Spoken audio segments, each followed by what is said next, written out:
Salut les disciples de la boxe. On va revenir sur l'infobox qui est tombée cette semaine.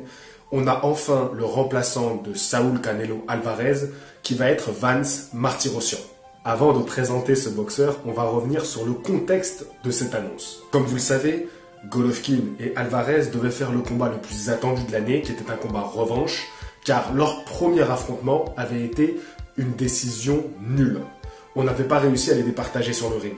Mais voilà, Canelo s'est fait contrôler positivement au clenbutérol, donc qui serait un produit dopant qui permettrait de sécher, de perdre de la graisse tout en gardant du volume musculaire, ce qui est très avantageux quand on fait une prise de masse pour monter en poids comme il l'a fait, lui qui vient de catégorie inférieure pour défier le champion Golovkin. Il a passé une contre-expertise, on a dit que c'était bon, mais finalement ça a pris de l'ampleur, et plus le combat rapprochait, plus les gens parlaient sur les réseaux et ça ne s'arrêtait pas d'enfler. Finalement, Canelo a décidé de se retirer de ce combat pour éclaircir cette histoire. Dans la vidéo précédente, je vous disais déjà que je préférais qu'ils annulent le combat le temps qu'on fasse une enquête approfondie. Alors pourquoi Canelo a préféré se retirer? Tout simplement parce que même s'ils avaient fait le combat, on sait que dans la boxe, des boxeurs dopés qui boxent, il y en a. Povetkin, par exemple, est un certifié dopé. C'était il y a un petit moment, mais quand même. Et on parle de lui pour affronter Joshua. Donc dans la boxe, il y en a qui circulent. Mais pourquoi ce combat-là, ils ont dû annuler, ils ont dû laisser tomber? Tout simplement parce que le scandale est arrivé trop près du combat. Donc le clan de Golovkin, dans un premier temps, n'a pas trop réagi, puis s'en est servi pour aller un petit peu au clash, et ils ont totalement raison. Et finalement, comme la polémique prenait tellement d'ampleur, Canelo s'est retiré. Et sur le net, on a commencé à sortir plein de noms pour avoir un remplaçant. Vous m'avez proposé des noms et on va en parler dans la suite de cette vidéo. Mais d'abord, on va parler de Vance Martirosyan. Vance Martirosyan, il n'a pas une carrière dégueulasse, vous pouvez en juger par son palmarès. Et sa première déconvenue, pas défaite, il l'a fait contre Lara. Donc Lara, c'est quand même un cador de la boxe. On est chez les super welters. Et il va faire un match nul contre Lara. Sa première défaite, par contre, il va la connaître contre Demetrius Andrade. Retenez ce nom parce qu'on va en parler un petit peu plus tard. Sa deuxième défaite, il la connaît contre Jermell Charlo, l'un des deux frères Charlo qui sont les superstars montantes. On est en 2015 et ils ne sont pas encore aussi connus qu'aujourd'hui. Et enfin, sa dernière défaite, donc sa troisième défaite, il la connaît contre Lara, un second combat revanche. C'était il y a exactement 2 ans. À ce moment-là, il s'est retiré de la boxe. Martirosyan est un boxeur en inactivité. Et c'est là que ça me titille un petit peu. À vrai dire, Vance Martirosyan, je ne remets pas en cause son palmarès. Je ne remets pas en cause le boxeur. Et d'ailleurs, il faut savoir que ce boxeur-là n'a jamais été mis KO. Mais les gros points sur lesquels on peut titiller, c'est que Vance Martirosyan est en inactivité, comme je vous l'ai dit, ça depuis 2 ans, ce qui fait beaucoup, et de plus, il n'a jamais combattu chez les poids moyens. Ça va être un gros saut pour lui. Et vous savez que c'est un saut dangereux. Je pense à Kell Brook, je pense à Amir Khan. Tous les deux se sont cassés les dents à vouloir passer chez les moyens. Donc ces 2 points pour moi sont très importants. L'inactivité et le fait qu'ils viennent d'une catégorie inférieure. Pourquoi ce choix d'adversaire? Pourquoi nous mettre Vance Martirosyan? Ça fait un gros mois qu'on est persuadé que le Canelo va se retirer et que du coup il va falloir chercher un adversaire pour le remplacer. La première option, la plus évidente, est d'annuler ce combat. Mais ce combat-là est un énorme événement. Et les gros événements de boxe ne font pas que travailler les boxeurs et leurs promoteurs et tout leur staff. Mais il y a tout un monde qui taffe, qui mange grâce à la boxe quand on fait un événement pareil. Donc c'est assez difficile d'annuler un événement comme ça. Surtout que pour un événement aussi majeur, il y a des frais qui sont avancés.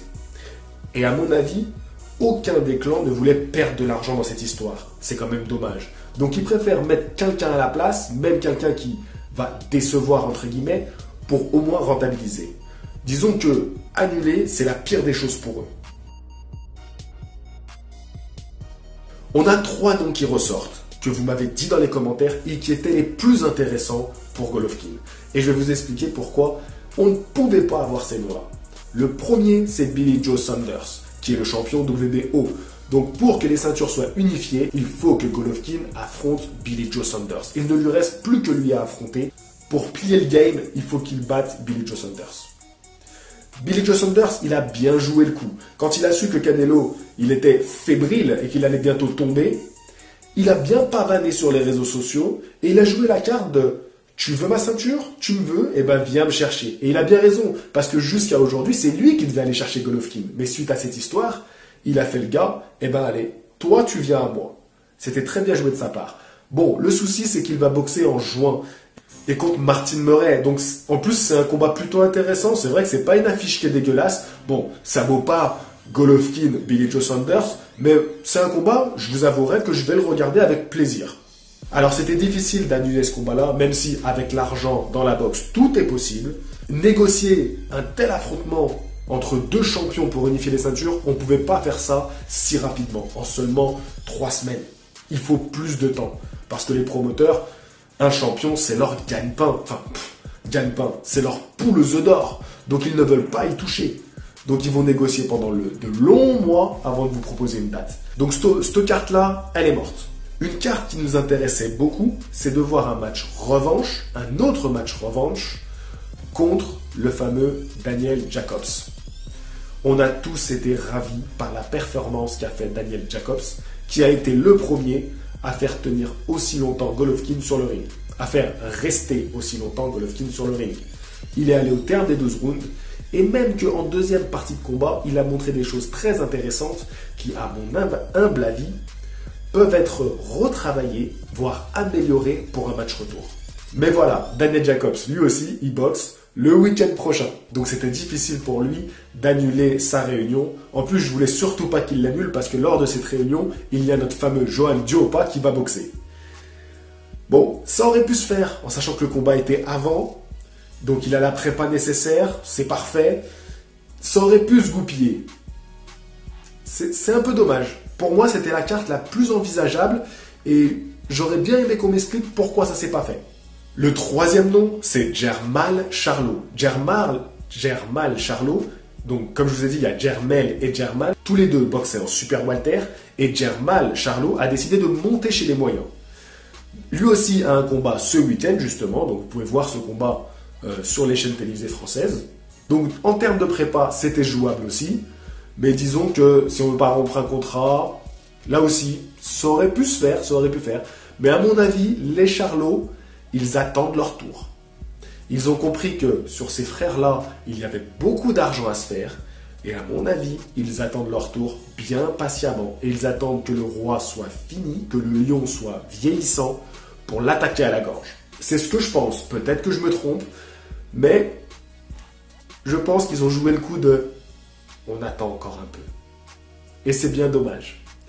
Il y a Jermell Charlo, du coup son frère, qui est en super welter, mais qui aurait pu passer le pas. Jermell Charlo, qui d'ailleurs a rencontré Vance Martirosyan. Lui a un combat aussi prévu. Et là, pour le coup, c'est un combat contre un nom intéressant, car c'est Austin Truth. Ou Truth, je sais jamais comment on dit. Donc, bon, je pense que ça va être plutôt un faire-valoir pour lui, parce que Austin Truth est sur la fin. Mais pourtant, c'est un combat intéressant et ce combat-là pourrait être un pas de plus pour Jermell Charlo pour aller vers une unification des titres. Alors maintenant qu'on a éliminé ces 3 noms, les noms les plus intéressants, donc ces combats-là vont peut-être se faire, mais prochainement. Qu'est-ce qu'on aurait pu avoir comme véritable remplaçant, un remplaçant légitime? Car là, on parle d'un combat pour les ceintures mondiales des poids moyens. Donc, autant le donner à un boxeur qui combat chez les poids moyens et qui est classé chez les poids moyens. C'est ça qui est le plus regrettable. Parce que c'est complètement injuste pour le top 20 de toutes les fédérations mondiales qui attendent leur chance. Vous allez me dire que dans le top 20 de chaque ceinture qu'a Golovkin, il n'y a pas un boxeur qui est prêt, qui dit « bah vas-y, moi dans 3 semaines je monte sur le ring contre Golovkin » en sachant que c'est sûrement la plus grosse bourse qu'il aura jamais de sa vie. C'est un peu étonnant. Franchement, j'ai un peu de mal à croire ça aussi.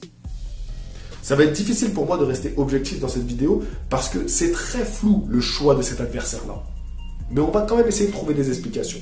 Donc, le nom de Gary O'Sullivan est le nom qui est tout de suite ressorti sur les réseaux sociaux.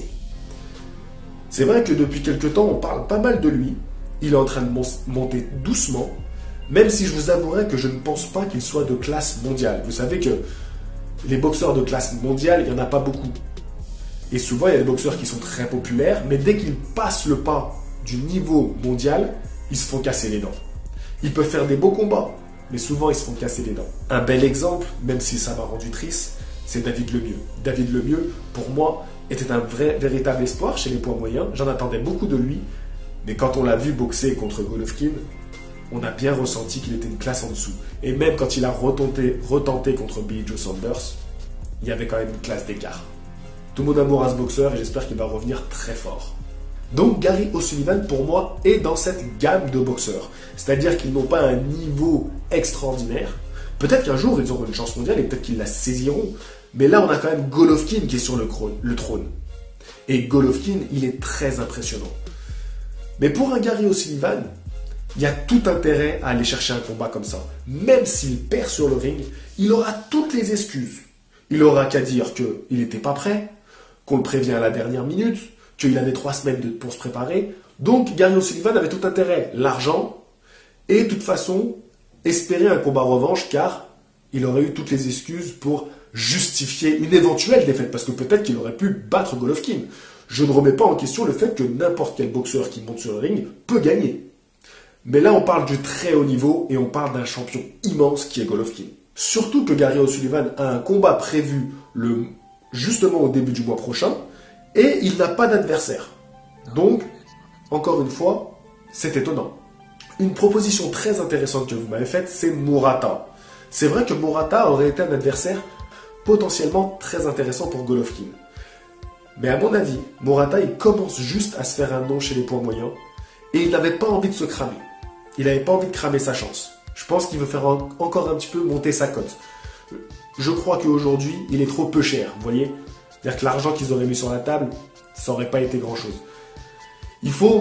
C'est difficile pour un boxeur japonais de se faire un nom hors du Japon. Ils mettent du temps en fait. Donc, je pense qu'il joue plutôt cette carte-là. Il est encore jeune, donc laissons-lui un petit peu le temps de progresser. Mais pour le coup, j'aurais aimé voir ça. De toute façon, Murata a boxé il y a quelques jours, donc pour le coup, ça aurait été compliqué. Un boxeur qui a tout de suite sauté sur l'opportunité, c'est Julio César Chavez Jr. Bon, Chavez Jr., il faut reconnaître qu'il a été plutôt décevant dans son combat contre Alvarez. Et c'était il y a tout juste un an, il me semble. Donc, c'est plutôt un opportuniste qui saisit une chance de retenter une chance mondiale et surtout de gagner beaucoup d'argent. Je crois que s'il n'a pas été choisi, ça aurait été pas mal, mais s'il n'a pas été choisi, à mon avis, c'est tout simplement parce qu'il demandait trop d'argent. Et peut-être aussi parce qu'il n'était pas au point. Tout à l'heure, je vous disais de retenir le nom de Demetrius Andrade. Et pour le coup, oui, c'est peut-être même l'adversaire qui aurait été le plus intéressant. Alors, méconnu, c'est vrai, mais il est passé des super welter et maintenant, il veut boxer chez les poids moyens. Donc, c'est vrai que ça aurait été une chance pour lui et il aurait mérité d'y aller. Surtout qu'il n'a pas boxé depuis un petit moment, depuis la fin de l'année dernière. Donc, à savoir, pourquoi il n'a pas réussi les négociations avec le clan Golovkin. Maintenant, je vais vous donner la raison qui me semble être la raison principale pour laquelle aucun de ces boxeurs-là n'est le boxeur qui va affronter Golovkin. Le combat entre Canelo et Triple G est un combat qui va rapporter énormément d'argent. Il y avait énormément d'argent sur la table. Et tous ces boxeurs-là que je viens de vous citer le savaient très bien. Et je sais que tous ont été plus ou moins en contact avec le clan Golovkin. Et ils ont dû demander une grosse somme d'argent. Forcément, ils savaient que c'était un combat avec des gros sous et ils voulaient leur part du gâteau. Ils voulaient leur part du lion, même, j'ai envie de dire. Mais là, ils ont plutôt joué les rapaces, vous voyez, à se jeter sur le cadavre. Mais les promoteurs de Golovkin ne pouvaient pas leur offrir ce qu'ils demandaient. Car il faut savoir que Canelo, c'est lui qui amène le public. Même si dans le dernier combat, il a été critiqué, il y a eu des sifflets, d'accord. Mais aux États-Unis, on vend au match en fait, on vend au combat. Donc les gens, les spectateurs américains achètent au combat. Suite au scandale, ils savaient que la plupart des gens n'allaient pas acheter ce combat-là. Ils allaient être déçus et ils n'allaient pas acheter ce combat-là. Donc le choix aurait été de mettre un Mexicain, mais un Mexicain qui a la popularité d'Alvarez, il n'y en a pas beaucoup. Donc ils perdaient énormément d'argent sur ce coup-là. Et ils n'étaient pas capables de rentabiliser avec un autre nom. Surtout pas de payer à sa juste valeur, j'ai envie de dire, surtout que leur valeur était surcotée à ce moment-là, un potentiel adversaire. Avec aucune marge de négociation, forcément les mecs, ils ont demandé une grosse part du gâteau et ils ne pouvaient pas leur donner. Et c'est pour cette raison principale qu'on n'a pas eu un adversaire intéressant sur le ring pour Golovkin. Je ne crache pas sur Martirosyan. Martirosyan, à mon avis, c'était l'option la plus simple, qui n'était pas non plus une perte d'argent.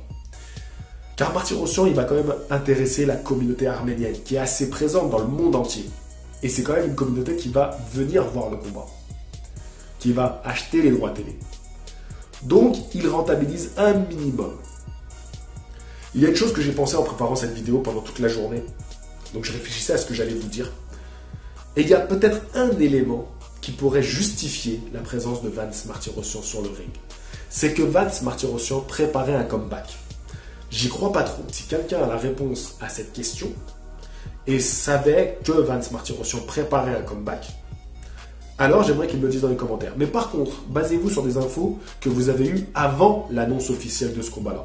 Parce que les annonces officielles après coup, j'y crois moyen. J'y crois moyen. Voilà, c'est la seule raison qui fait que peut-être Vance Martirosyan aurait une chance contre Golovkin. Une chance d'être en forme sur le ring. Parce qu'à mon avis, il va arriver en surpoids par rapport à son poids, son gabarit naturel. Il va arriver en surpoids. Donc il va être lent. Et on sait qu'un boxeur qui vient des catégories inférieures, eh ben son atout c'est la vitesse. Son atout c'est la vitesse. Et s'il est dans un mauvais état de forme physique, c'est compliqué. Il a 2 ans d'inactivité. Il est même inactif selon BoxRec. C'est un combat qui semble perdu d'avance. La question qu'on peut se poser aujourd'hui, c'est que comment va réagir Golovkin? Est-ce que Golovkin va jouer le coup du show? Il va faire le show sur le ring, c'est-à-dire qu'il va boxer, s'amuser, donner du spectacle. Ou alors, est-ce qu'il va chercher à détruire son adversaire? C'est marrant parce que quelqu'un a commenté exactement ça quand j'ai fait l'annonce que c'était Vance Martirosyan qui boxerait ce soir-là. Et c'est vraiment quelque chose que je voulais vous dire. Connaissant l'école de la boxe à la Golovkin, il ne va pas boxer, il ne va pas faire le show. Il va plutôt chercher à détruire son adversaire. Je souhaite bonne chance à Vance Martirosyan, qu'il représente au mieux l'Arménie. Mais je vous avouerai que j'y crois pas trop. Et que franchement, cette annonce-là me fait du mal. Parce qu'il aurait mieux valu perdre de l'argent, surtout qu'ils en ont beaucoup, reporter ce combat-là. Dites-moi ce que vous en pensez dans les commentaires. Si vous êtes encore là, quelqu'un m'a suggéré dans la vidéo précédente de vous laisser deviner quel était mon top 5 de mes boxeurs préférés. De tous les temps. Juste, j'en ai mis un dans ce top 5 qui est un boxeur qui boxe aujourd'hui. Qui boxe pas aujourd'hui, là. Qui boxe dans la génération actuelle. Voilà, j'en ai placé un quand même de la génération actuelle dans mon top 5. Et tous les autres sont des boxeurs qui ne sont plus en activité. Je vous dis à la prochaine. Fighting!